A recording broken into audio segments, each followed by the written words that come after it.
സാധാരണഗതി ഒരു താരതമ്യേന ജൂനിയർ ഓഫീസറാണ് ഇതെല്ലാം വെളിപ്പെടുത്തിയിരിക്കുന്നത്. പോലീസ് ഉദ്യോഗസ്ഥൻ എന്നുള്ള നിലയിൽ അദ്ദേഹത്തിൻ്റെ വെളിപ്പെടുത്തലിനെ നമ്മൾ വിശ്വസിക്കുകയല്ലാതെ വേറെ മാർഗമൊന്നുമില്ല. ആ വെളിപ്പെടുത്തലിൽ എന്താ പറഞ്ഞിട്ടുള്ളത്? അദ്ദേഹം പറഞ്ഞിരിക്കുന്നത് ഒത്തിരി ആക്ഷേപങ്ങളാണ്.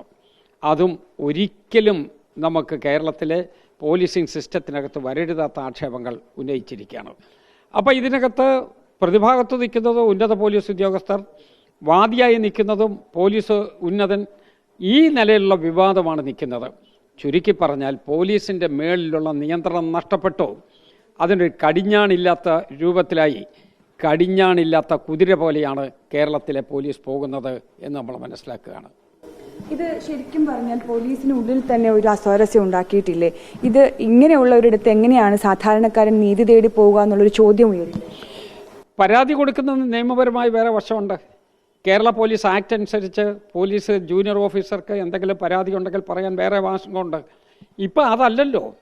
ഒരു ഉദ്യോഗസ്ഥൻ്റെ മോറൽ തെപ്റ്റിറ്റ്യൂഡിനെ കുറിച്ചല്ലേ പറഞ്ഞിരിക്കുന്നത്, അതിനകത്ത് നടന്നിരിക്കുന്ന അന്തർനാടകങ്ങളെക്കുറിച്ചല്ലേ പറയുന്നത്. ആ പരാതിയെക്കുറിച്ച് ആണ് അദ്ദേഹത്തിൻ്റെ വിഷമം. അദ്ദേഹം വെളിപ്പെടുത്തിയിട്ടുള്ള കാര്യങ്ങൾ ഞെട്ടിക്കുന്ന കാര്യമാണ് എന്നുള്ളത് യാഥാർത്ഥ്യമല്ലേ.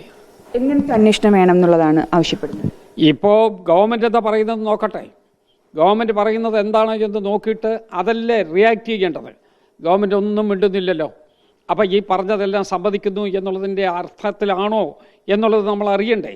ഗവൺമെൻറ്റിൻ്റെ ആക്ഷൻ എന്താണ് എന്നുള്ളത് ഞങ്ങൾ വെയിറ്റ് ചെയ്യുകയാണ്. ഈ എം.ആർ. അജിത് കുമാറിനെ കുറിച്ചും വലിയ ആരോപണമാണ് PV അൻവർ MLA, അതായത് ഭരണപക്ഷ MLA തന്നെ ഉന്നയിച്ചിരിക്കുന്നത്. ഞാൻ വ്യക്തിഗതമായി ആരെക്കുറിച്ചും ആക്ഷേപിക്കാൻ തയ്യാറില്ല. അദ്ദേഹം എൻ്റെ കൂടെ പ്രവർത്തിച്ചിരുന്ന ആളാണ്.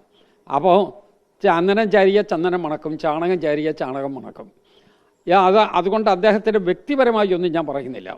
പക്ഷേ ഇവിടെ നടന്നുകൊണ്ടിരിക്കുന്നത് ഒരിക്കലും നമ്മുടെ സമൂഹത്തിന് അക്സെപ്റ്റ് ചെയ്യാൻ കഴിയാത്ത കാര്യമാണ്.